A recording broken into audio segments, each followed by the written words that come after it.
ছেড়ে যাওয়া আর ছেড়ে দেওয়ার মাঝে শুল্ক একটা পার্থক্য আছে।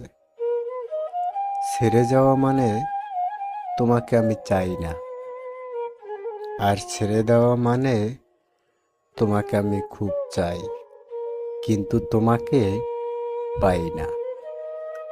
হাত বাড়ালেই যাকে তুমি পাও সে হয়তো তোমার ভালো লাগা, আর খুব চেয়েও তুমি যাকে পাও না তবুও তুমি তাকে চাও, কিংবা মনে রাখো হয়তো সেটাই ভালোবাসা।